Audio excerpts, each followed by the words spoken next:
Assalamualaikum warahmatullahi wabarakatuh. Apa khabar Dr. Baik. Anis Syafiq, sihat Assalamualaikum. Kita Waalaikumsalam. Alhamdulillah. Alhamdulillah. So kita apa bila dalam bicara ni Dr. Anis, saya. saya biarkan anak muda ni Dr. Syafiq ni yang kan banyak bertanya dan so firstly terima kasih sangat-sangat kesudian Dr. Anis. Dr. Anis ni grad sama saya ni, Syafiq. Tapi dia banyak pengalaman dengan amalan perubatan dan juga Timbalan Pengarah Hospital Putrajaya sebenarnya di pengarah IKN atau Institut Kanser Negara ni. So kita boleh start lah dah, insyaAllah. Okay, Wina, kita start. Okay. Bismillahirrahmanirrahim. Assalamualaikum warahmatullahi wabarakatuh. Apa khabar semua? Ya, kita bertemu lagi dalam program 2 bulan sekali yang kita namakan Bicara Medik Jargon. Jadi jargon tu sebenarnya dia ada akronim sini tu, Dr. Anis. Jangan anggap perawatan ganggu orang nak sihat. So jargon. Sedangkan jargon tu sebenarnya kalau tengokkan dia adalah perkataan yang selalu digunakan pakai untuk profession tertentu. Yang kalau kita dalam fraternity tu kita faham lah. Tapi orang yang di luar daripada itu selalunya tak faham. Dan itu yang kadang-kadang menyebabkan kita pun ada masalah lah dan kita cakap pasal apa Syafiq? Cakap pasal kerahsiaan, confidentiality. Kita cerita juga tentang consent, informed consent ataupun keizinan dan juga breaking bad news, memberikan khabar duka. Dan yang terakhir 2 bulan lepas, masa tu Syafiq dia sibuk di Mekah masa tu, Dr. Anis. Jadi kita bersama dengan Dr. Hafiz pakar yang selalu buat parody tu. Dia masa tu ramailah TikTok follower dia.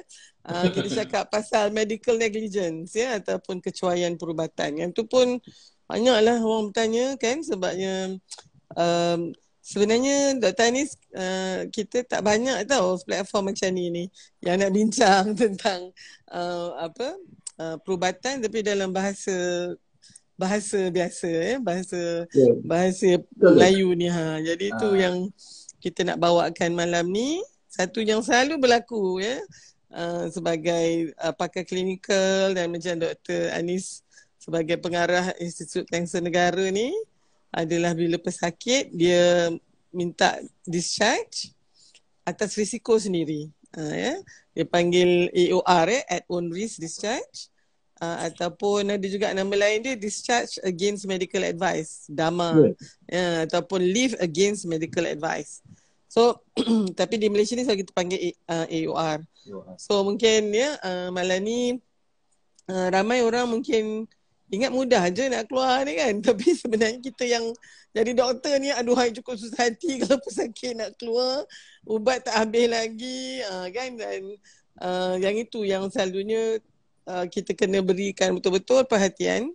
Sebab dia punya readmission Dr. Anis, kalau dia keluar sebelum orang kata ubat tu, rawatan tu selesai, sekitar 80 ke 85% dia akan masuk balik. Dan dia punya masalah tentang keuangan, penyakit tu nanti dah merebak.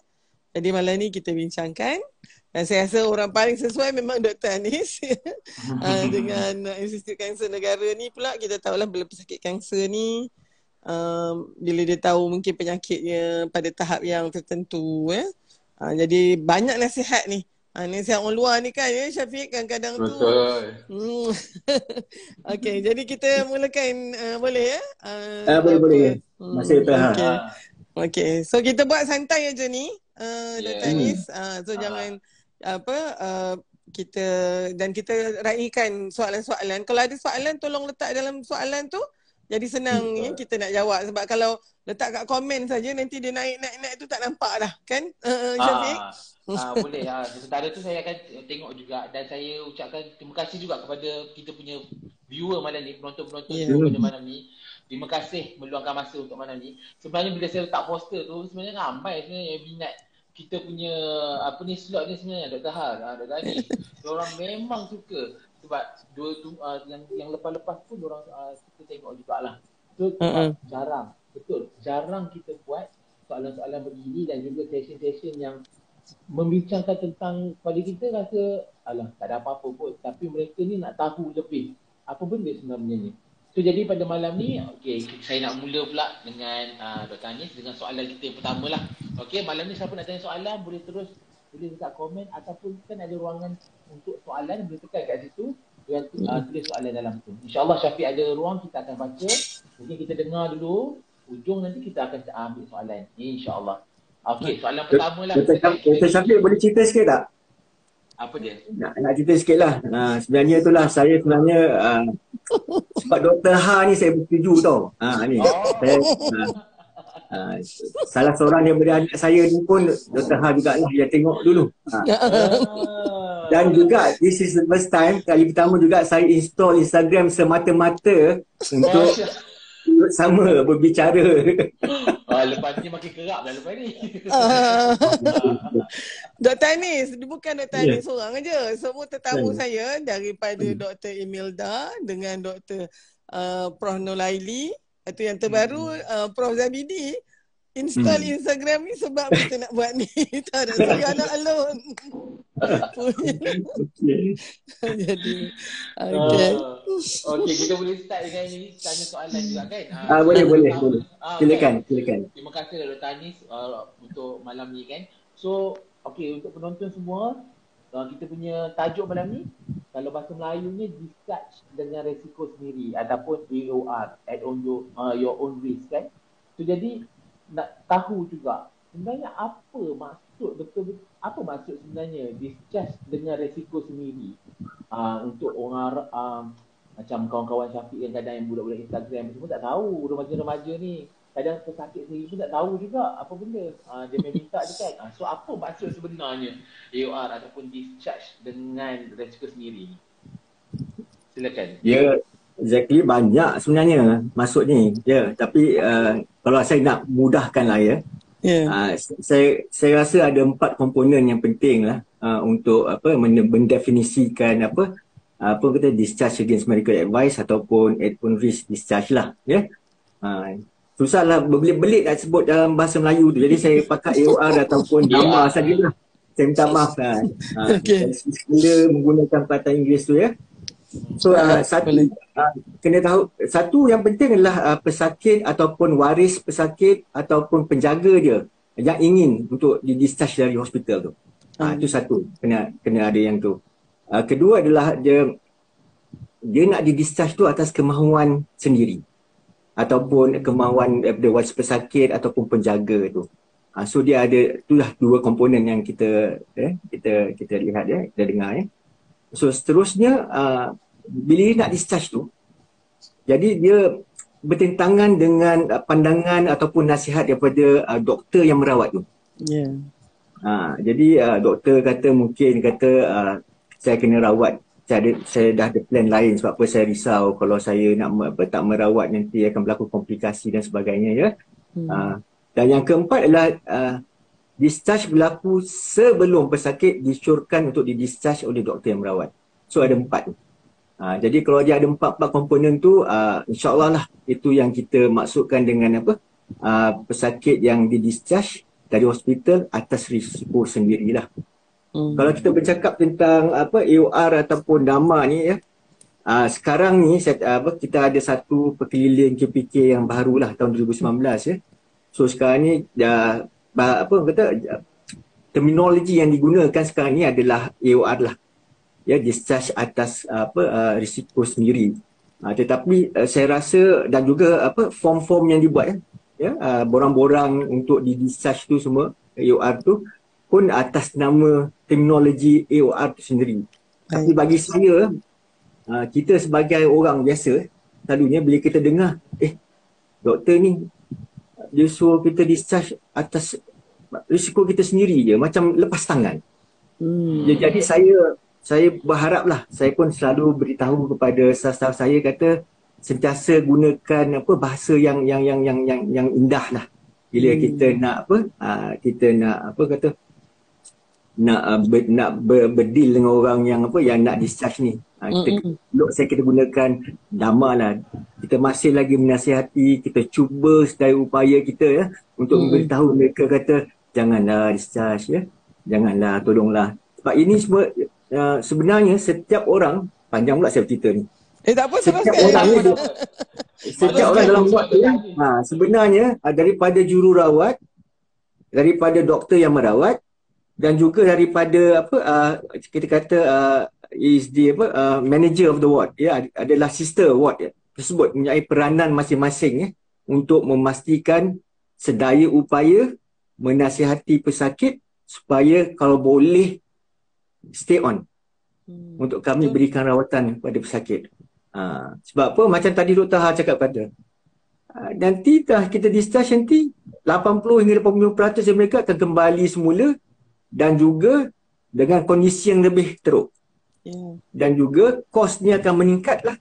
Sekiranya kos akan meningkat apabila mereka dalam kondisi yang lebih teruk, jadi kos untuk rawatan mereka akan meningkat.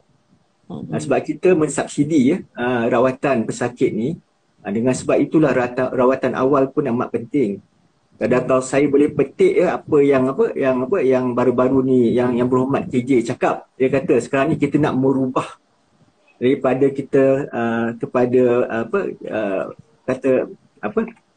rawatan ya, perubatan ni kepada wellness, kepada healthcare.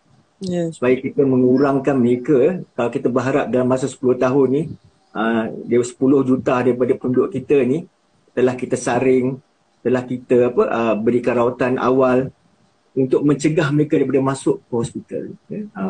Bila dah masuk ni terjadilah isu-isu yang kita cakap ni sekarang ni. Betul. Tentang AOR, dama dan sebagainya. Sebab banyak faktor-faktor yang kita akan bincang sebentar lagi. Sorry lah banyak cakap ni. Itu penting tu, nak masuk gelanggang kena ada silat bunga tu. Kalau tak nanti kita kan. Saya mungkin Syafiq nak cerita juga masa kalau saya di bahagian ONG kan, selalunya antara sebab kenapa pesakit nak keluar ni, satu dia rasa dia dah sihat. Kan contohnya kan, kalau misalnya kami di ONG tu yang selalu nak minta keluar ni yang placenta previa lah ni. Kan uri kat bawah tu kan. Allah tu. Yang itu dia katalah masuk ada pendarahan ya 32 minggu, dan pendarahan tu sebab uri di bawah sangat bahaya sebenarnya. Jadi kita minta dia duduk dekat ward kan. Dan bila dia duduk kat ward tu dia kata saya sihat doktor, tak ada apa-apa pun kan ya. Jadi yang itulah jenuh lah kita kan. Jadi antara sebab-sebabnya tu kan Syafiq, memang dia rasa dia sihat. Dia rasa dia dah sihat, tak ada apa-apa kan. Nak buat apa duduk dalam ward ni? Ataupun selalunya tu dia rasa dia tak percaya dengan doktor. Kan yang ni dia memang dia hilang confident ataupun dia rasa macam sama aja. Tadi tu yang dia rasa dia makin sihat, yang ni dia rasa dia sama aja kan. Lepas tu tentulah ada banyak kan bila orang datang merawat tu macam-macam cerita kan Anis. Oh ni sakit macam ni ubatnya dekat sana dekat sini. Tu yang dia nak juga keluar. Jadi macam Dr. Anis cakap tadi, dia mestilah pesakit tu atau keluarganya, kalau pesakit tu tak berdaya untuk buat keputusan dan tidak ada unsur paksaan. Tapi itulah kan ni dia punya perkataan atas risiko sendiri tu yang buatkan kadang dia orang rasa macam kita ni nak lepas tangan. Betul. Kan. Okey, sila terus Syafiq. Saya nak mencelah jugalah cerita kan. Itu banyak pun tak apa. Okey. Memang betul apa kata Dr. Ha tadi ya, macam kata pasal placenta previa tu. So ada satu kajian dibuat di UKM sendiri ya. Bos saya minta tolonglah staff kat sini kan. Ada tak study-study. So nampak macam hebat sikit lah kita punya bicara ni. So dia kata ni di Malaysia sendiri ya. Oleh Ismail AK ni. Dia kata relief of symptoms adalah salah satu faktor ya. 19.4%, 19.4% ya. Mereka ni nak discharge disebabkan oleh pelari tersebut. So betul lah kata Dr. Ha tu kata. Orang tak rasa sakit, mestilah nak keluar kan. Dia rasa saya tak ada apa-apa pun, tak ada demam, tak ada apa. Itu diorang pesakit ni, pesakit ni selalunya mereka rasa tak demam, tak sesemua ke apa, itu dah sihat pada diorang. Tak Yeah. kisahlah apa benda kat bawah tu jadi ke apa ke, diorang tak kisah kan, betul tak? So jadi, okay, nak tanya jugalah, tapi ada juga benda-benda ni yang berlaku di mana tentang masalah keuangan. Okay, kadang-kadang diorang masuk private dengan government kan, kebanyakannya macam okay, doktor dia suruh duduk lagi, banyak lagi yang perlu dibuat di situ, tapi masalah keuangan pula, kekangan keuangan ni, itu yang menyebabkan diorang buat AOR ni, ataupun nak discuss sendiri. Tak apalah nak keluar je sebab saya dia memang tak ada duit dah ni. Macam mana? Macam mana Dr. Anis? Itu penting tu sebenarnya. Sebab tu saya rasa tugas jururawat ni, ya, mereka ni sebagai ambassador tau. Betul. Jadi dia tak boleh terhad pada jagaan kejururawatan saja. Sebab tu kita kalau boleh, jururawat kita ni, kita nak juga mereka ni kita kata equip dengan knowledge yang lain tentang pengurusan ni. Ya? Tentang contohnya, saya nak beritahu lah ni beritahu semua audience ya. Kalau kita dimasukkan ke ward dalam kelas 3, the maximum ya, charge yang maksimum yang perlu dibayar hanyalah RM500. Duduklah 100 hari pun, 200 hari kalau tak discharge, maksimum RM500. Dr. Hari itu macam dekat setahun kan. Selama betul. Itu contohnya. Kita bagi nampak biar orang senyum sikit lah. Yalah. Itu satu. So keduanya, kita ada pegawai sosial perubatan. Jadi macam di Institut Kanser Negara ni, antara selain ada checklist untuk masuk ward tu, antara perkara yang kita minta mereka ambil tahu adalah kedudukan kewangan pesakit. Sebab apa kita dapati kalau ikutkan betul-betul tata cara ni, doktor yang kena rujuk kepada pegawai sosial perubatan. Tetapi kita rasa doktor sibuk dengan benda lain, nak suruh buat benda-benda yang ekstra ni. Jadi apa yang kita buat di IKN ni sendiri, sebab apa di IKN ni 80% daripada orang kata sifat nurses ni kena TLC lah, tender living care. Itu yang paling penting sebabkan oleh pesakit-pesakit di IKN ni sendiri. So penting untuk mereka tahu dan juga mereka merujuk kepada pegawai sosial perubatan mengenai kedudukan kewangan pesakit ni. So mereka selain ada RM500 tu, boleh kita untuk pesakit kelas 3 ni kita boleh exam sebahagian ataupun sepenuhnya. Artinya kita ada kemampuan untuk bayar. Kalau dia boleh bayar RM100, kita minta dia bayar RM100. So yang RM4 tu kita minta untuk dilupuskan saja. Jadi banyak. Selain daripada itu, kita ada juga kalau Muslim for example kita ada pegawai unit hak ehwal Islam, ustaz-ustaz kita. So kita ada banyak channel untuk kita mendapatkan sumbangan rawatan daripada zakat dan sebagainya. Jadi perkara-perkara ni saya rasa yang penting sebab saya nak cakap benda tu sebab apa kami di IKN ni telah disertifikasi sebagai hospital mesra ibadah. Dan salah satu komponen yang penting adalah ambil tahu tentang kedudukan itulah pesakit tu dari daripada kemasukan dia sampailah pengurusan jenazah beliau lah. Jadi benda-benda ni kena ambil tahu. So artinya baru kita complete. Artinya kalau saya pun lega lah kalau pesakit nak keluar juga atas risiko sendiri, setelah kita cuba sedaya upaya cakap kita sebab oleh kewangan, ini cara dia. Disebabkan oleh tu, jadi kita puas hati. Tapi sebenarnya ada lagi yang perlu kita buat selain daripada kita menerangkan tentang bagaimana kita untuk mengatasi, membantu dari segi kewangan. Nanti kita seterusnya. Nanti saya bercakap tak boleh lah ni.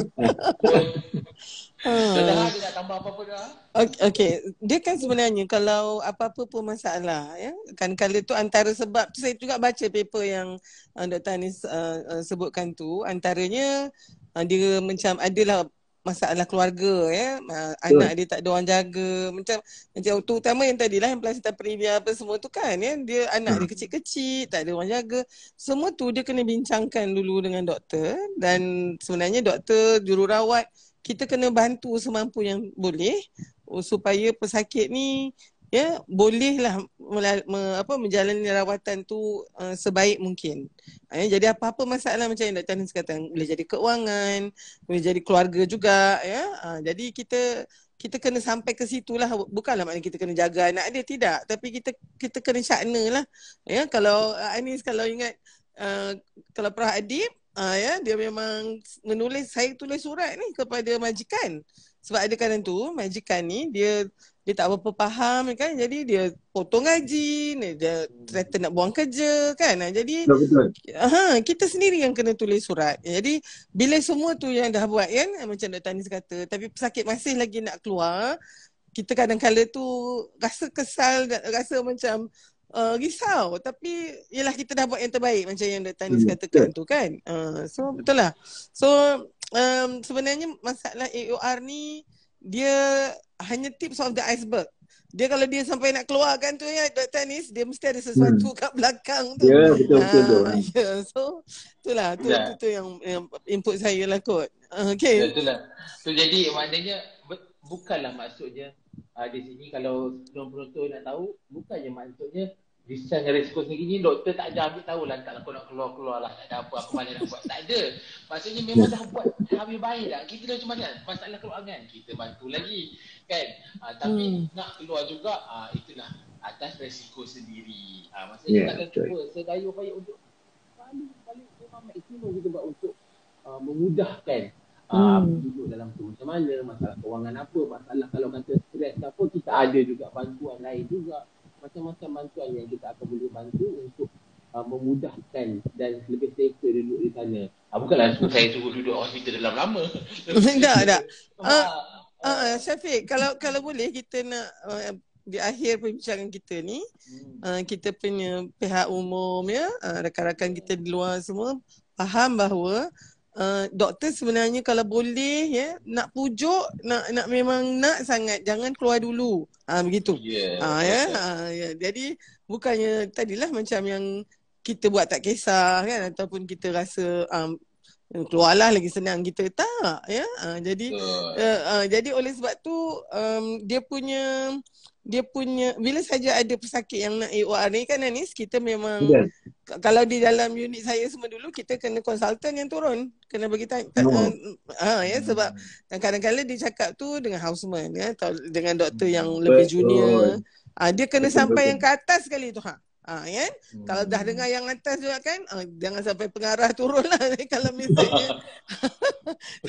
misalnya ketua unit dia, ketua tim tu sendiri, konsultan yang in charge, dah cakap masih lagi nak keluar, kita tak boleh nak buat apalah. Begitu. Okay, mungkin cakap pasal prosedur agaknya Anis, kita Anis, kalau misalnya katalah ya, dia mungkin terpaksa juga keluar atau atas apa jua alasan kan, apakah sebenarnya orang kata kaedah dia lah.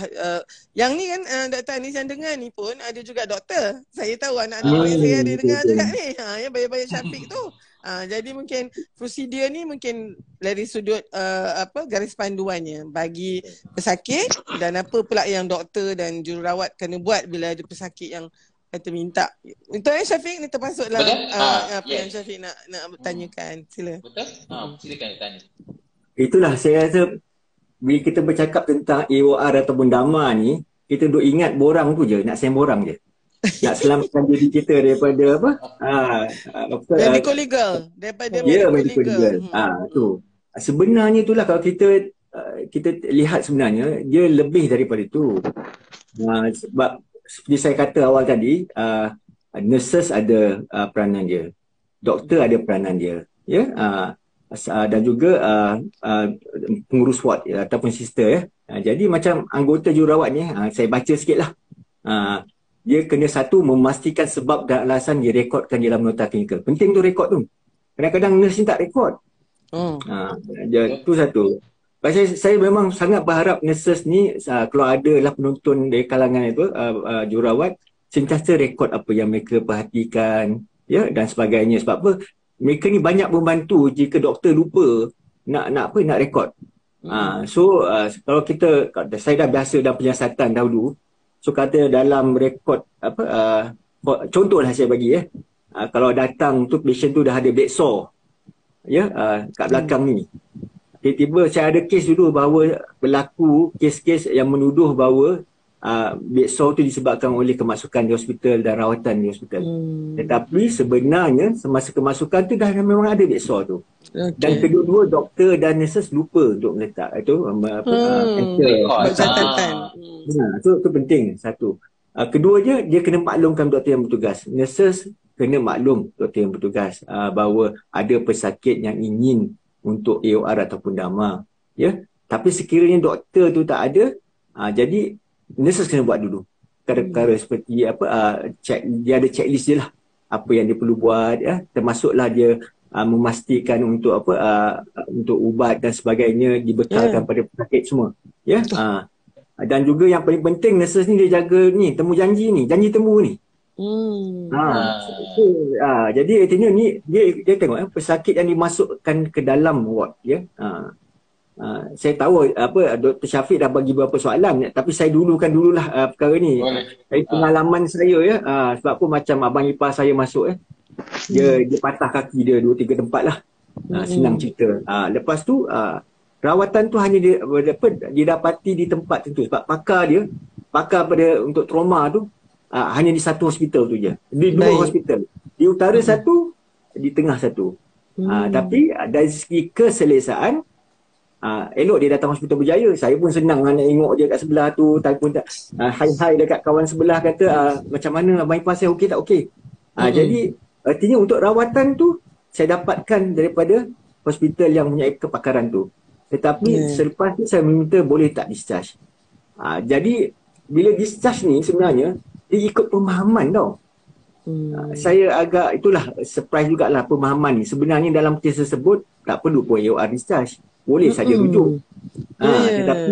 Tapi mereka merasakan selepas pembedahan dibuat, mereka merasakan bahawa pesakit masih berisiko tinggi. Dan untuk itu terpaksa buat AOR discharge. Okay. Dan pesakit dipindah daripada hospital tersebut ke Hospital Putrajaya. Sepatutnya kalau kita tengok garis panduannya, pihak hospital boleh menyediakan transportation sebenarnya. Ambulans untuk hantar ke Hospital Putrajaya. Tapi saya faham, ya, mereka pun akan prioritize kes-kes mana nak hantar. Jadi kita usaha sendiri untuk mendapatkan untuk mendapatkan transportation untuk pergi ke Hospital Berjaya. So perkara disebut selain daripada itu kena ada memo ataupun surat rujukan. Sebenarnya surat rujukan bila saya tengok balik kepada Sekela pada tahun 2019 tu, dia mengatakan dengan jelas bahawa surat rujukan sebenarnya. Tetapi kebiasaan kita hanya buat satu memo mencukupi bagi saya. Asalkan pihak di sana tahu dan juga siapa yang boleh dihubungi sekiranya mereka ingin mendapatkan maklumat lanjut dan sebagainya. So perkara itulah yang kita pentinglah yang kita yang saya rasa amat penting dari segi itulah. Ini balik pada prosedur kan tadi kan? Ya. So ini tentang prosedur yang saya katakan ni lah tapi itu bercerita tentang mendapat rawatan dan juga sudah mendapat rawatan AOR for example, ya, contohnya.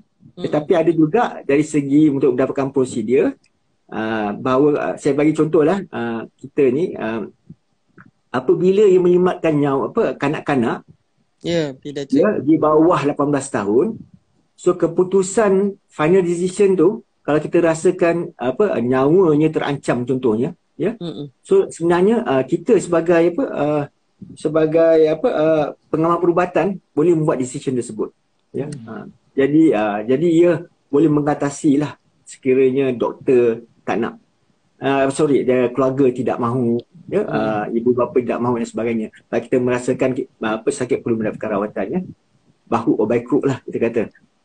Keduanya adalah dari segi itu juga untuk pesakit yang mengalami kecelaruan mental, for example. Dia ada akta dia kan. Satu adalah untuk involuntary admission. Ya, artinya kalau dia dah terlampau mengganas dan sebagainya, memang kita boleh masukkan terus, ya, tanpa memerlukan konsen daripada pesakit itu sendiri, ya. Tetapi keduanya adalah apabila kita merasakan bahawa dia dalam keadaan di mana kita, ya, konsen untuk orang yang kecelaruan mental ni 3 je. Satu ketika dia untuk mendapatkan surgery ke, pembedahan ke. Kedua untuk ECT. Yang ketiga untuk kalau ada trial lah, clinical trial. Tiga benda ni je. Jadi selalunya dalam untuk surgery lah, kita kata dan ECT tu. Sekiranya kita merasakan perlu, so doktor tu dia kena dua pakar lah. Dua orang pakar. Dua orang pakar. Jadi mereka boleh tu exactly. But decision yang akan orang kata supersede apa yang waris kata tak boleh, so dah dibolehkan. So benda-benda tu kita kena tahu. Saya rasa kebanyakan doktor tahu tentang perkara tersebut lah.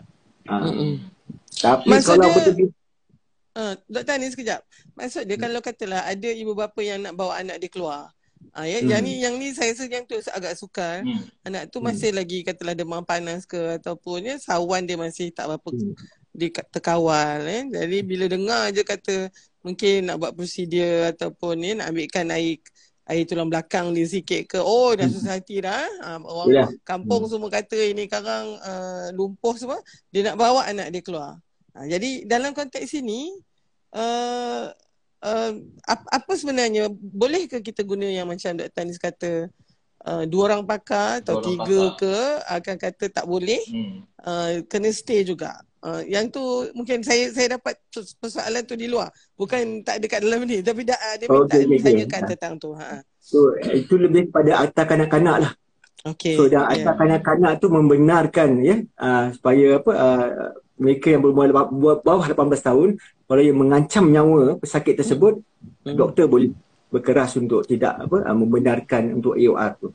Dan satu pun kalau kata demam je tu disebabkan oleh penyakit berjangkit, di bawah akta pencegahan dan juga kawalan penyakit berjangkit juga, dia ada peruntukan untuk tidak membenarkan ataupun untuk kalau orang kata untuk temporary untuk kita asingkan dan sebagainya, kuarantin dan sebagainya lah. So dia itu pun boleh membenarkan kita untuk tidak membenarkan AOR dibuat. Betul. Baik. Faham. So maknanya AOR ni bukanlah maknanya semua benda nak keluar kita kena bagi.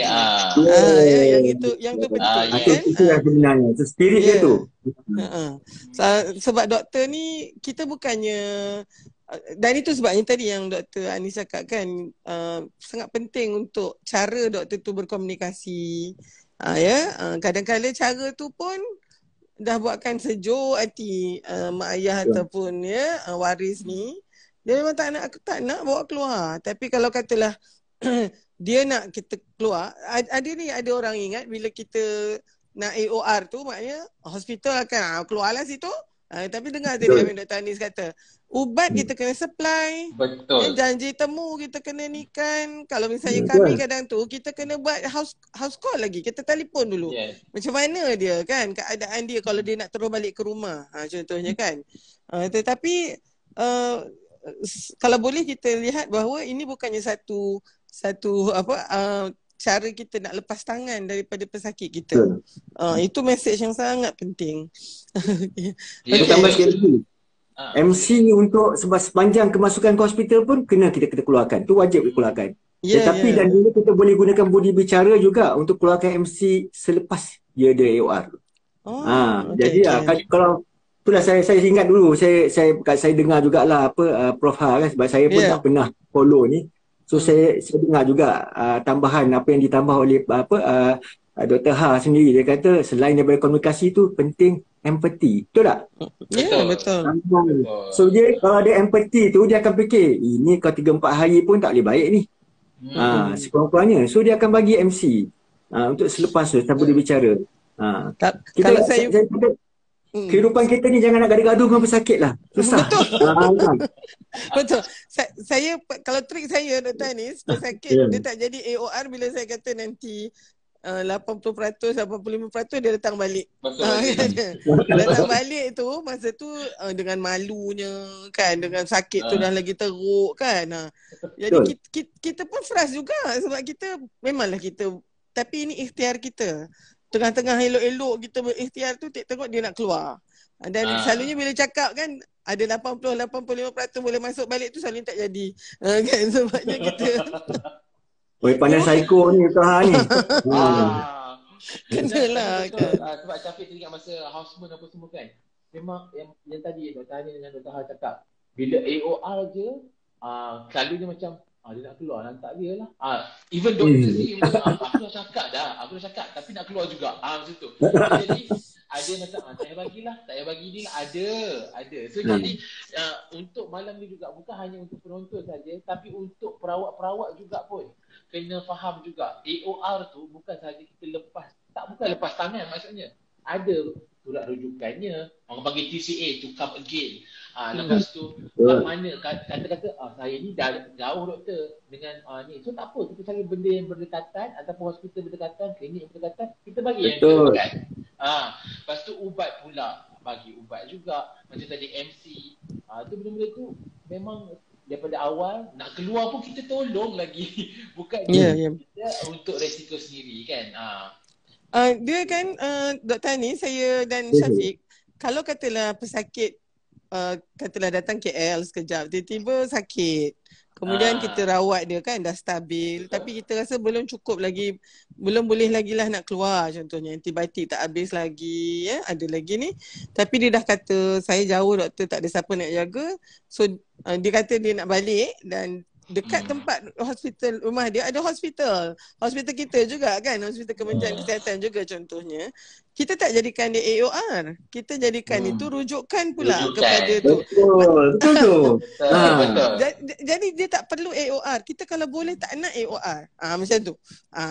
Jadi walaupun katalah dia nak pergi ke kadang tu pergi ke hospital swasta contohnya. Kita boleh katakan okey, nak ke mana kita akan bagi dia rujukan, cumanya kita tak hantarlah pakai ambulans kita. Dia kena uruskanlah sendiri kan. Dan kita pula kena juga berkomunikasi dengan kawan kita yang mana dia nak pergi tu. Kecuali lah kalau nak pergi jumpa bomoh kan Anis, kita taklah buat referral kat bomoh kan, yang itu. Yang itu tidaklah. Tapi itu satu-satu sebab lagi kenapa AOR ni Dr. Anis. Macam mana kita nak tangani kalau misalnya antara alasan nak keluar tu kerana dia nak berubat dulu dengan kaedah yang lain macam tu. Ni kaedah saya bukan apalah akhir-akhir ni semenjak ni semuanya disebabkan jin.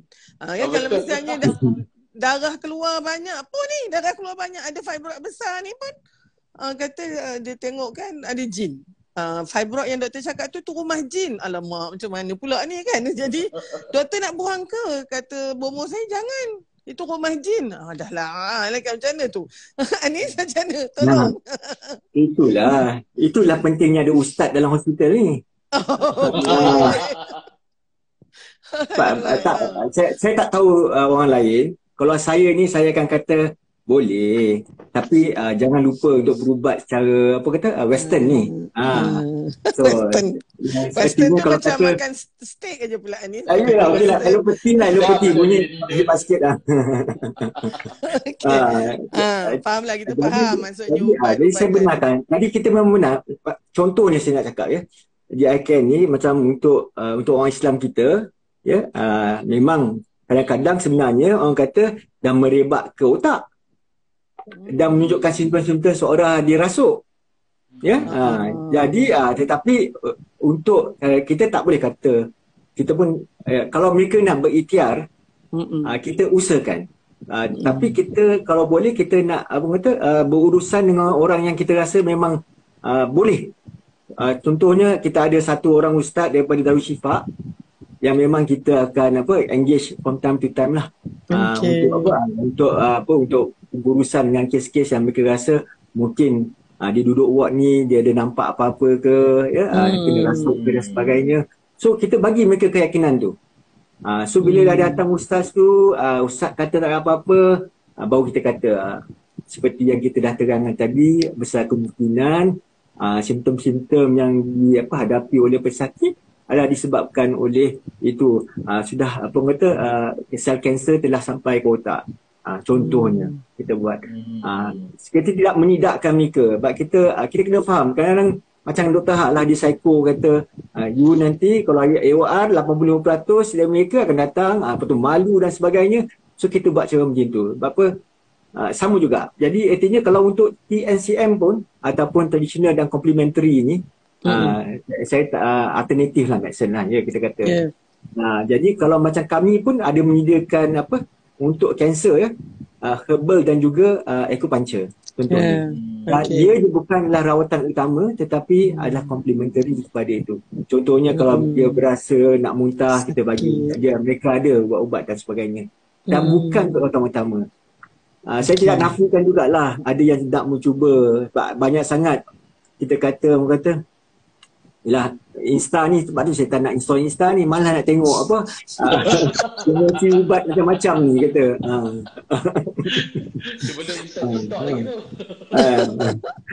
Sebab ya, duk tengok anak duk flip tu kata, Insta ni apa lagi ni. So saya tengok yelah, macam kita kata, macam orang kata alternatif, bagi contoh, ni bukan saya bertanya pada nurse yang merawat, yang memang dah bertahun-tahun bekerja di onkologi lah, buat onkologi kata, saya tanya, orang kata baguslah, buah durian Belanda ni, sebagai antioksidan yang bagus kan. Tetapi mengikut, bila saya tanya dengan nurses tu, kata sebenarnya kita tak galakkan, sebab apa, dia adalah antioksidan. So sel-sel ni kita nak bunuh sel-sel ni, tetapi bila ada ubat-ubat makanan antioksidan tu, dia jadi sumber makanan kepada sel-sel tu pula. So dia mengurangkan efek pengubatan yang kita buat tu. Itu mengikut dia, betul atau salah tu saya minta maaf lah. Jadi so saya katakan untuk benda-benda macam tu, sebelum kita nak mula sesuatu, kita kena bertanya. Artinya kalau nak bertanya, mungkin kita bertanya di sini, kita ada pegawai dietetik so, misalnya, so kita boleh mendapatkan khidmat tersebut. Jadi saya, kalau boleh penonton tu jangan cepat percaya dengan semua testimonial ni.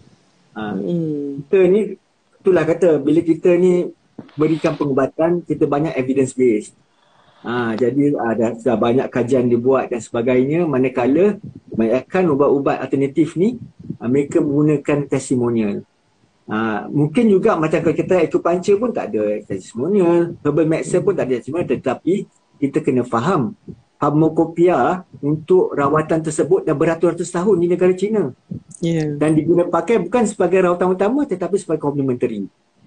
Jadi artinya apabila bercakap dengan orang cerdik pandai ni kan, so kita kena guna macam tu, dan kita tak boleh nak berkeras sangat lah, kita kena faham. Dan kalau saya rasa saya dah tak boleh lagi, saya kata kita rujuk pada pakar yang boleh menjawab soalan-soalan tersebut lah.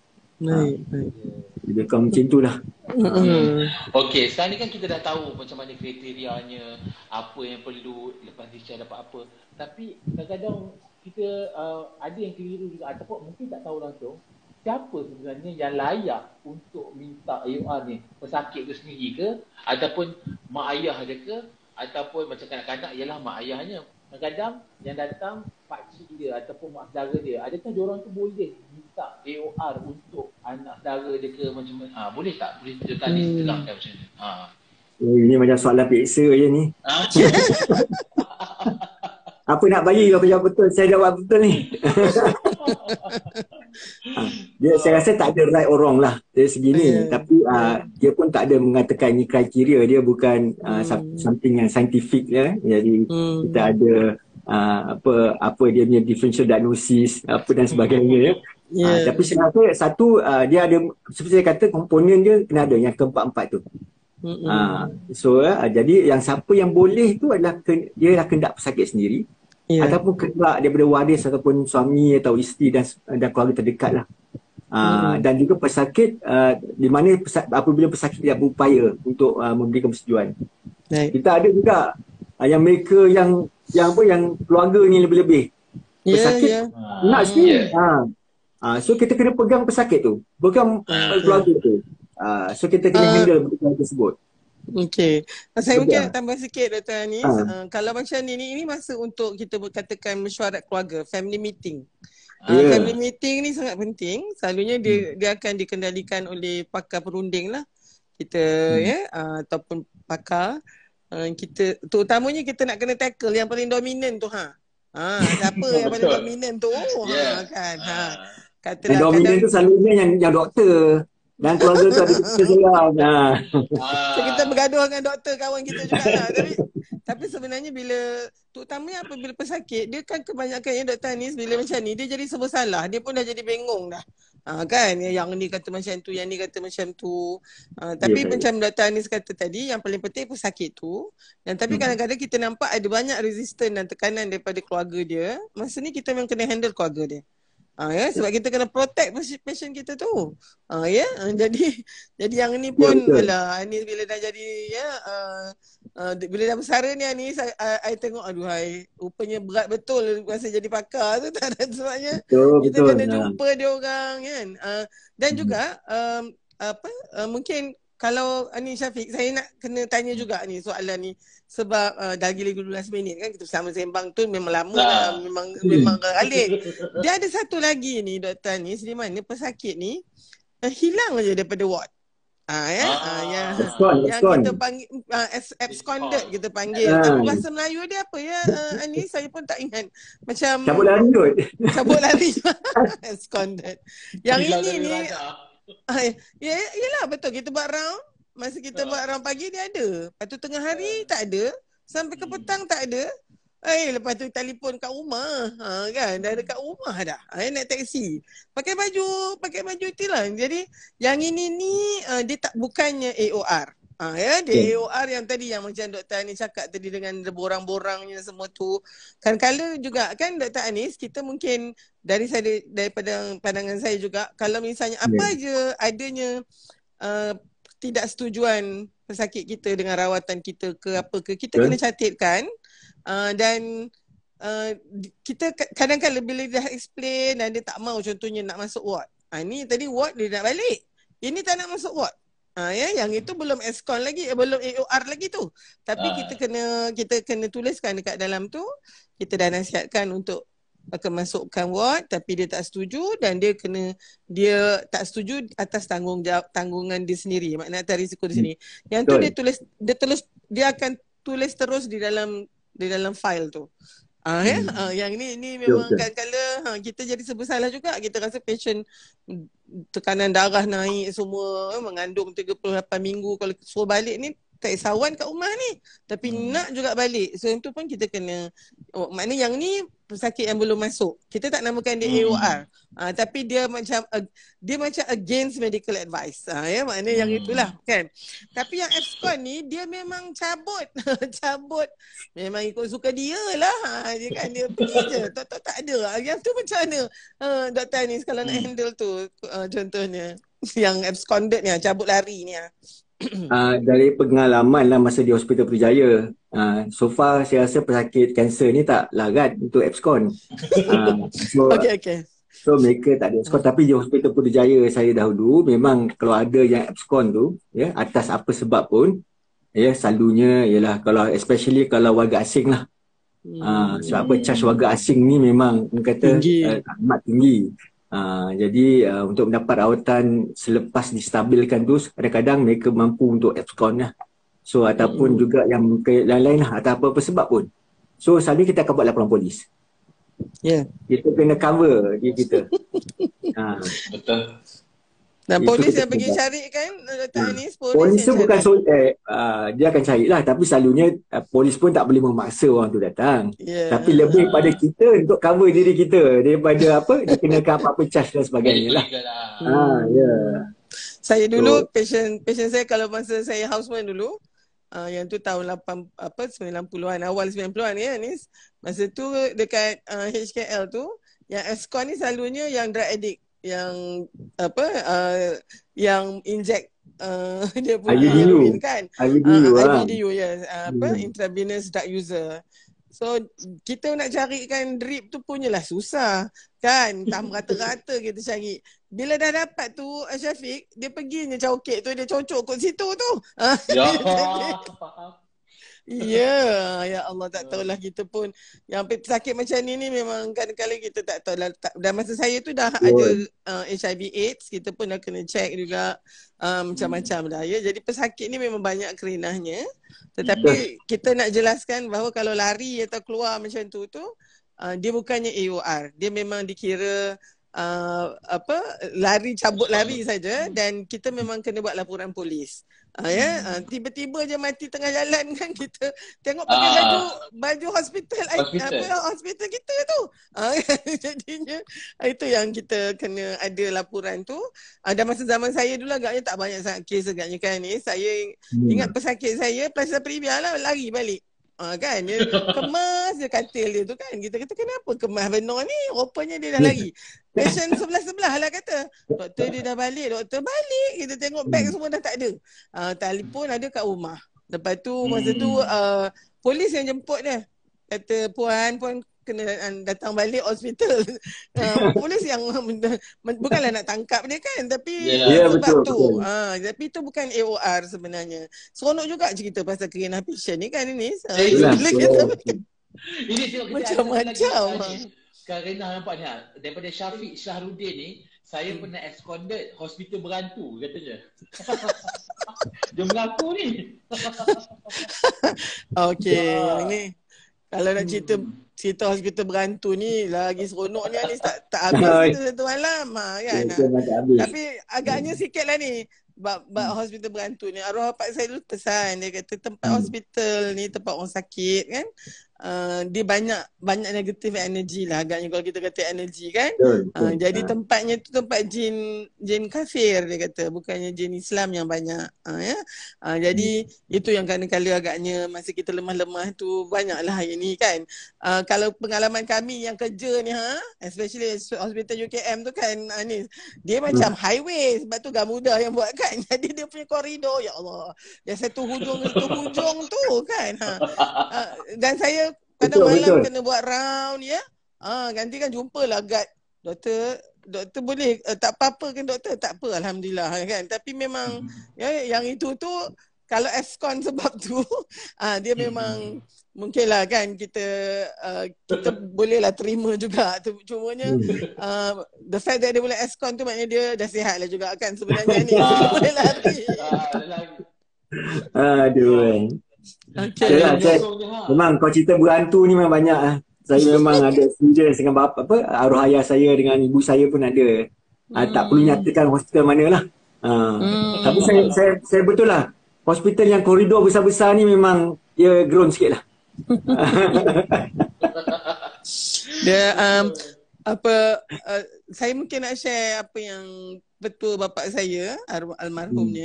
Kita kena tahu bahawa makhluk-makhluk ni semua ada. Kita share alam ni dengan makhluk yang kita mungkin tak nampak kan.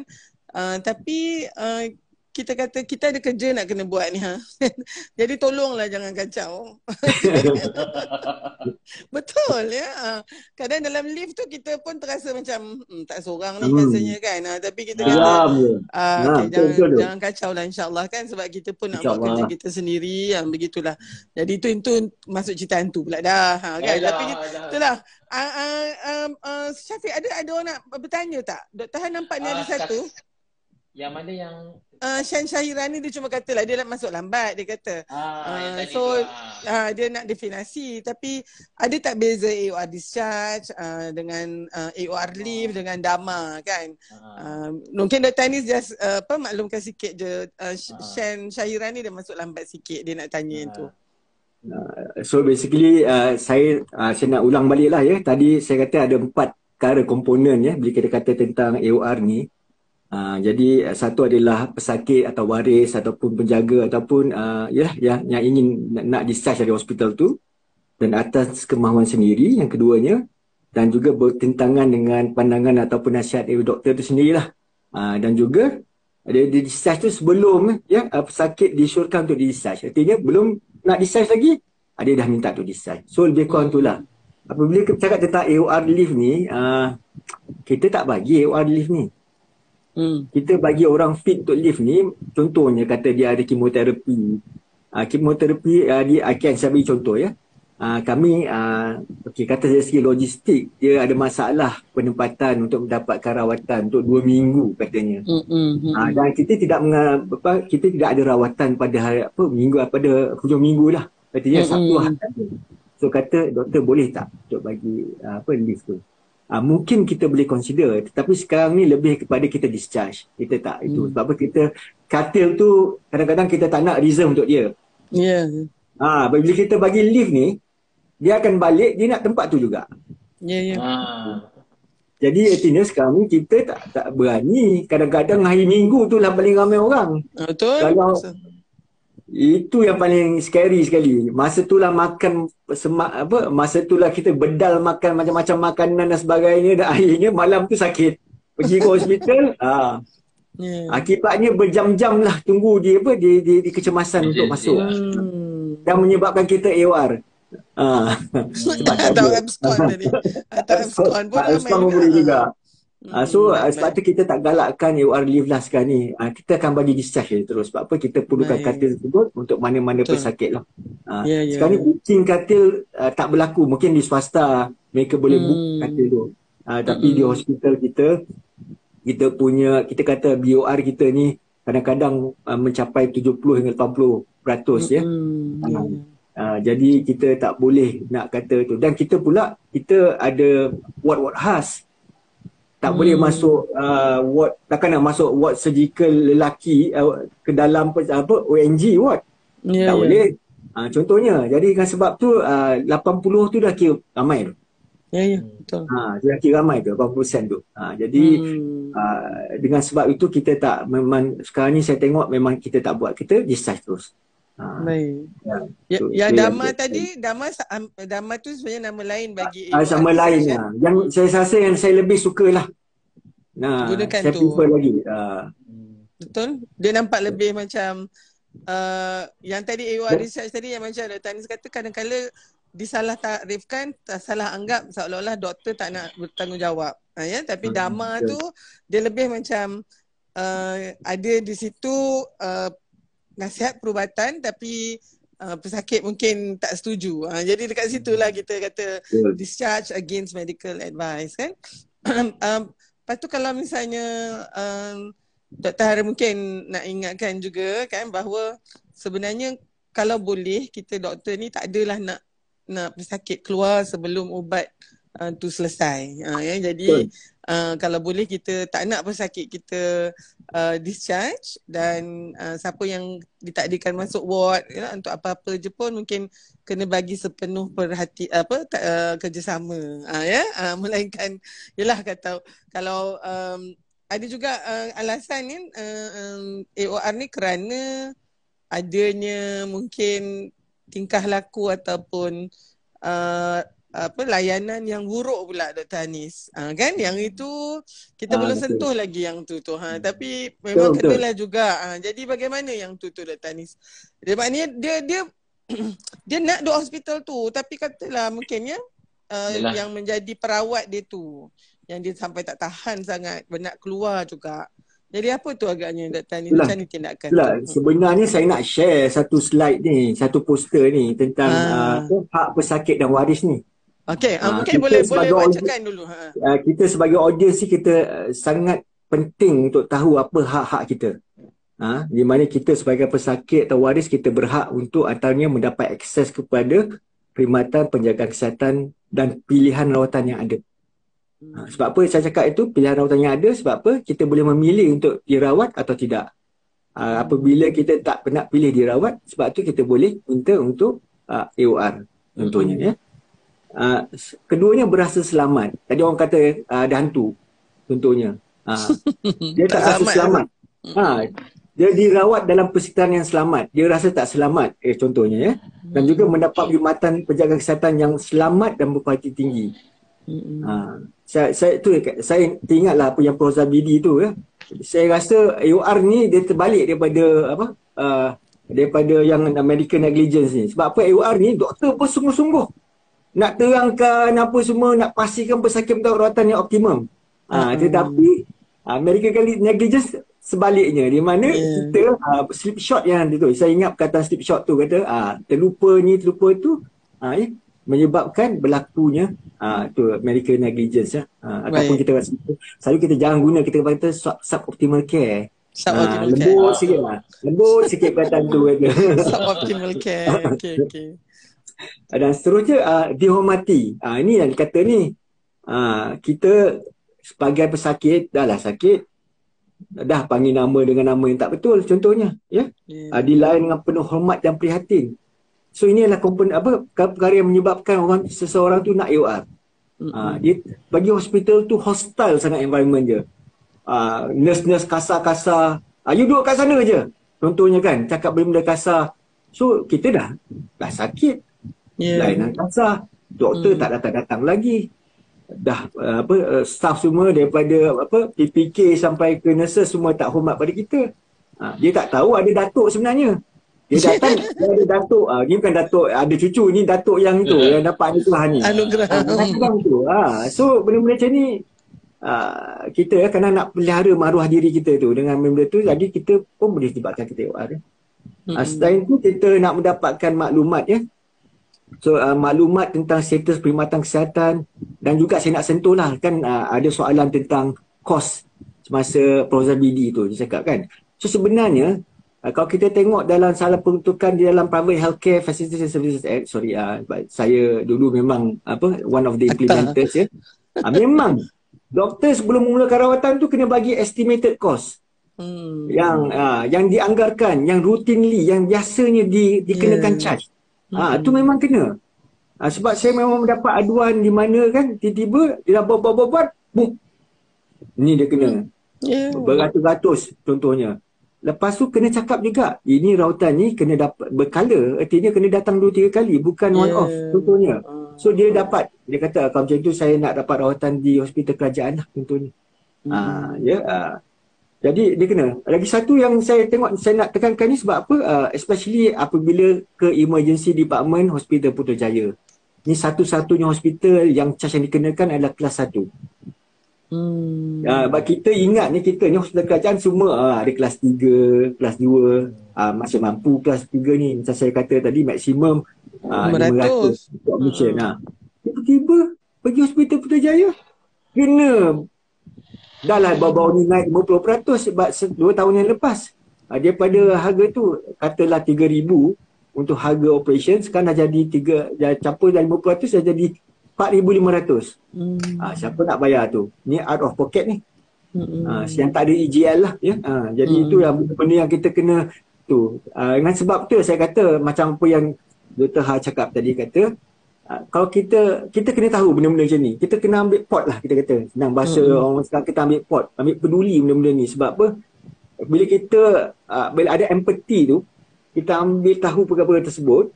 Jadi pesakit sikit begini kita akan kata, saya rasa kalau tak boleh, tak apa. Kita boleh dapatkan rawatan yang sama di hospital sedang contohnya. Di sana ada kelas 3, ada kelas 2. Jadi charge yang dikenakan kurang daripada itu. Jadi kita boleh, tapi lambat sikit. Sebab apa, kita punya ambulans banyak keluar. Tapi kita akan stabilize puan dan sebagainya. Lepas tu kita hantar bila kita dah ada pemandu dah balik dan sebagainya. So benda-benda ni yang kita kata komunikasi campur empati ni memang saya setujulah kata bahawa perkara ini kena ada dalam jiwa setiap pengamal perubatan dan juga dan juga mana-mana healthcare professional lah kita kata. So benda ni. Ada lagi ni, belum lagi habis ni. Lepas tu dia boleh buat pilihan lah. Ya, ni untuk patient rights, ya. Menerima atau menolak sebarang ubat atau perawatan. Yang dikata bila dia gunakan hak ni lah, dia kata saya tak nak masuk hospital ni. Saya nak terima rawatan, saya nak keluar ni. Ya. Dan juga mendapatkan pendapat kedua tentang penjagaan kesihatan saya. Ini penting ni. Kadang-kadang kita tidak realize kita ni tidak katalah pesakitlah seorang doktor contohnya. Ya. Jadi dia merasakan bahawa houseman datang tengok. Contohnya. Terlampau busy sangat, the most pun MO. MO pun mungkin 2-3 tahun gitu. Yang ni dah doktor dah lama. So dia lebih tahu tentang rawatan dan sebagainya. Sebab ia berlaku baru-baru ni melibatkan salah seorang daripada MO saya lah. Dia nampaklah ada perkara-perkara yang tidak yang tidak itu betul, ya. Semasa perawatan kawan beliau di ICU di salah sebuah hospital lah. Jadi terpaksa cakap satu-satu tak nak percaya. So kemudian ni boleh cek-cek betul. Jadi benda-benda macam ni lah kita kata penting, tapi masalahnya pesakit tu di ICU tak boleh nak AOR lah. Jadi so benda-benda ni kita kena jaga dan juga privacy lah. Apabila terlampau ramai dekat apa emergency department tu ataupun dalam ward, so artinya kalau dia mampu untuk bayar ataupun dia berinsurans, dia boleh pergi, tak ada masalah pun. Saya setuju dengan Dr. Has kata, apa kita nak ewarkan dia, terujuk je lah. Dengan lagi, dia hanya perlu untuk buat arrangement untuk perjalanan dia daripada hospital ke hospital swasta tersebut. Itu saja. Lagi satu saya nak sentuh sikit, apa saya sonok juga minggu 2 bulan lepas tu kita tentang membuat aduan ni. Jangan nak, kita ada banyak saluran aduan sebenarnya, bukan saja kepada MMC.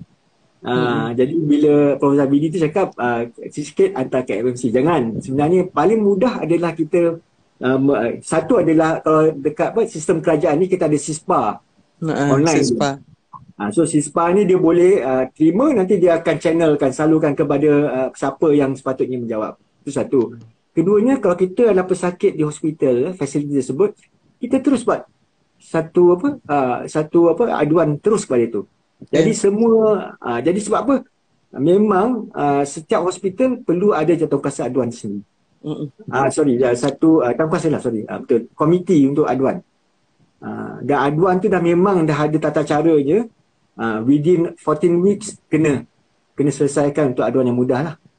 Dan juga dalam next working day pada keesokan harinya kena acknowledge dah. Kena bagi, kalau kata through email, kita dah terus kata kita dah terima aduan dan kita akan buat siasatan dan sebagainya. Terus sekarang ni sangat mudah sebenarnya untuk ambil tindakan lah. Dan juga sekiranya aduan tu adalah berpotensi medical legal, itu katalah kita boleh mendapat eskrasya pun kalau betul ada suboptimal care dan sebagainya. So benda-benda macam ni saya rasa saya nak tambah daripada dulu. Mungkin penonton hari ni adalah beberapa orang Amerika ada penonton yang sama. So saya kata sekiranya ada apa-apa, saya rasa lebih baik kita terus menghadap pada pihak hospital. Tak payahlah nak kandang sampai ke BPR lah dan sebagainya. Senang dapat terus daripada tu. Saya tengok sekarang ni suka letak dalam Facebook post mengatalah hospital ni hospital tu, padahal senang saja untuk kita untuk terus mendapat penjelasan daripada pihak hospital. Sekiranya tidak berpuas hati, kita boleh terus ke Kementerian Kesihatan untuk mendapatkan penerangan lanjut dan sebagainya. Ini berdasarkan pengalaman lah. Kita kan ada umur kan, kan? So banyak pengalaman benda tu. Masya Allah. Ikut pengalaman saya, masa isu KM awal-awal tu dia keluar kat TV. Dia macam terus hantar ke aduan rakyat dekat saluran TV contohnya. Dan tapi kita dapati orang sebenarnya dia bila ada sesuatu yang dia tak puas hati, dia nak orang dengar dia. Dan bila katalah dia akan adukan dululah dengan doktor, kan? Tapi katalah doktor buat tak tahu pula, kan yang tu yang dia buat geram tu. Dia mungkin dia kena cakap kat saluran lain lah. Tapi kalau misalnya doktor ambil tindakan terus, maknanya bila ada sesuatu aduan, antara strategi kami itu dia, yang atas tu cepat-cepat turun bawah. Jangan bagi orang bawah. Yang itu memang kesian lah kat orang bawah ni. Kita yang kena ambil tanggungjawab sebab kita yang kiranya yang paling senior. Bila didapati macam tu, Anis, kita dapati memang aduan yang keluar melimpah ke tempat lain tu jadi sangat kurang. Kerana kita maknanya kita elakkan daripada aduan itu orang sakit hati kan. Sakit hati macam-macam lah sekarang ni, especially dah ada media sosial ni kan, Syafiq. Kat situ lah dia mengapu kan. Tapi sebenarnya dia cuma nakkan perhatian. Itu tadi yang Dr. Anis katakan tentang empathy. Akhirnya kan kita sentiasa ingatkan kita untuk perawat ni kena rawat pesakit kita seolah dia tu saudara kita. Memang itu pun saranannya. Itu adalah bapa kepada seseorang, ibu kepada seseorang, kakak atau abang kepada seseorang. Jadi kalaulah ini abang kita, macam mana kita nak dia dilayan? Kita kena kita buat macam tu. Dan sebenarnya tak tahu dia ni sekarang kalau kita tengok juga pesakit, tengok dia je banyak masalah tau. Kan? Memang ada. Kadang-kadang tu mungkin kena muhasabah diri jugalah. Kalau cara dia bercakap, Kalau dia penuh dengan kesangsian, ni pun satu lagi kan, kita ada krisis kepercayaan. Dia tak percaya semua. Kita cakap dia dah ni adalah benda ni, dia jadi suspicious gitu. Yang itu tu pun minta maaf lah, nampak gaya nanti adalah benda yang tak kena. Tapi kalau misalnya tak tahu bertanya, dan kalau misalnya tak jelas, kita minta lagi pandangan. Orang berbudi, kita berbahasa. Maknanya kalau kedua-duanya lah. Kadang doktor ni pun sebenarnya kita bukan nak marah. Tapi maklumlah kita selalu ada halt. Ni kan, ni saya kena ajar daripada profesor saya. Never teach, never see patient bila you ada 4 benda ni.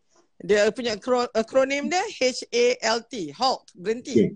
H tu hungry, A tu angry, L tu late and lonely, and T tu tired. Kan dia kata, as a teacher, you ada salah satu daripada 4 ni, you jangan mengajar. You jadi harimau sekarang kan dia kata. Ataupun kalau kita doktor ni, Syafiq dekat klinik, kalau ada salah satu daripada 4 ni, jangan tengok patient. Saya angkat tangan masa tu, saya kata, Prof, saya ingat Prof Trumbull saya, saya panggil dia Steve je. Steve, kata, you know that we had all this 4 on board all the time. Kan, bukannya satu. Dah lah lapar. Marah pula kan.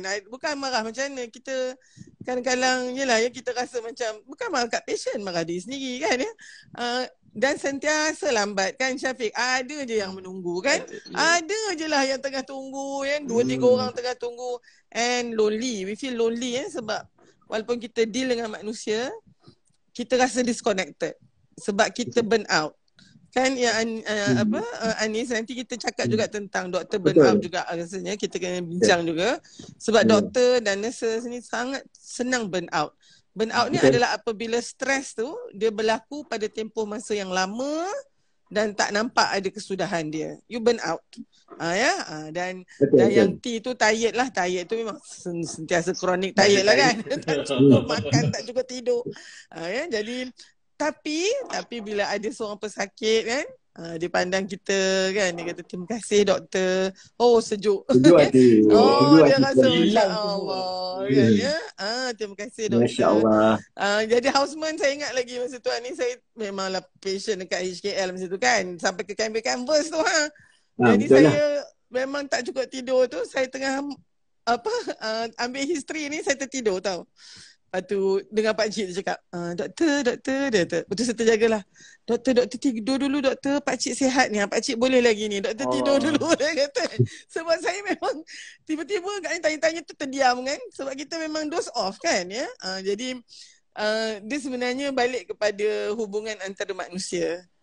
Itulah juga apa yang bicara medik ni nak buat, Dr. Anis. Kita nak hubungkan antara perawat ni dengan orang yang dirawat.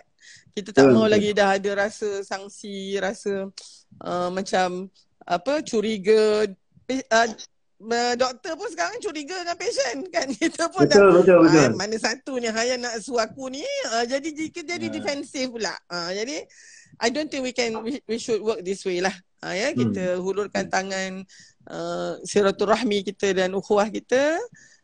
Masing-masing kita ada tugas dan tanggungjawab. Bagi orang yang datang tu, kita perlu berikan kita punya rawatan, dan kita kena layan dia macam yang, terima kasih sangat Dr. Anis tentang hak-hak pesakit tadi tu. Sangat penting tu sebenarnya. Okey, kita mungkin dah boleh wrap up agaknya. Syafiq kau ada apa-apa yang terakhir yang rasanya tak ada soalan dah Dr. Tengok tak ada soalan. Tak ada dah. Kita boleh Dr. Anis jangan risau, kita mungkin ada 26 27 orang macam tu kan. Sebenarnya ni nanti kita akan record dan kita letak dekat kita punya media sosial platform, dan dia akan ada dia punya viewers yang akan lepas ni dia. So yang tu kita tak risau. Kat Akademi Dr. Har kita tak gila viewers. Okey, sila Syafiq kalau nak. Okeylah, alhamdulillah kita pun dah tak tak sedar dah sejam lebih kan, alhamdulillah.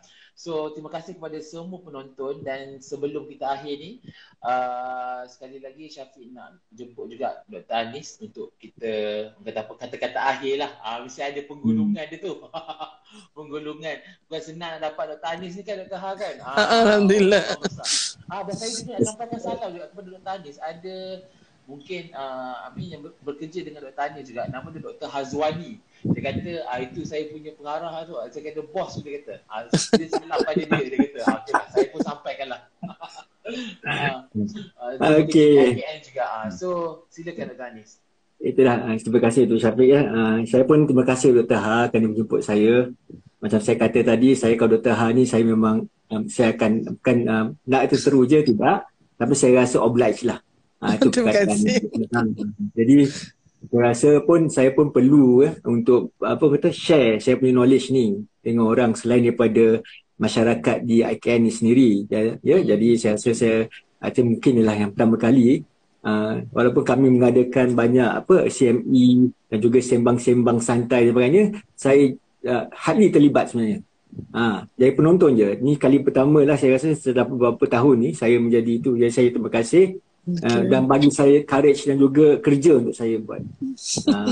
Dan terima kasih pada HLT tu ya. Tadi tu Ahmad tu, saya rasa sebelah saya ni ada penonton juga ni. Yang bantu saya untuk untuk menggunakan Insta ni. Jadi saya pun terima kasih, dan saya terima kasih kepada Dr. Azwani jugalah. Dia antara Dr. Azwani ni sebenarnya di bawah pengawasan saya untuk untuk rotation public health ni. So saya bagi dia tugasan ni untuk untuk bagi saya idea dan sebagainya. Ada lagi idea-idea lagi yang lain tu yang tak sempat nak cakap, tapi saya rasa saya terima kasih kepada beliau, dan juga terima kasih pada rumah saya, kan dia marah pula saya nanti. Dia bagi saya stay back dekat office. Masya-Allah. Okay, salam dekat Kak Ira. InsyaAllah tu kata. Last but not least, saya kata mana yang baik itu datang dari Allah Ta'ala. Kalau ada khilafan itulah saya. Jangan serik dengan saya. Kalau saya ada peluang untuk bagi another topik dan sebagainya, insyaAllah saya akan share, tak ada masalah. Masya Allah, seronoknya. Sebelum tu Dr. Anis, kita nak ucapkan selamat hari jadi kepada orang muda kita ni ya. Hari jadi dia, dan kita doakan mudah-mudahan ya, anak-anak muda kita sekarang ni, terutamanya adik-adik kita yang pengamal perubatan ni, dia punya tanggungjawab sangat besar untuk memberikan pendidikan perubatan tu di laman-laman sosial ni. Jadi Syafiq dengan rakan-rakan dia memang aktif di situ. Jadi kita yang otai-otai ni boleh jemput tadi ya, Dr. Ali dah jemput lah. Dia dah pandai guna Insta kan. Okey. Alright ya. Rupanya Kak Ira pun ada penonton ni. Dia dah jawab tu. Dia salam ada. Okey. Right. Okey, alhamdulillah. Thanks. Itu dah. Okey, insya-Allah. Terima kasih kepada Dr. Ha, Dr. Happy birthday. Sana Helwah tu. Okey. Okey, assalamualaikum kepada semua. Saya juga Waalaikumsalam. Assalamualaikum. Terima kasih. Waalaikumsalam warahmatullahi wabarakatuh. Terima kasih.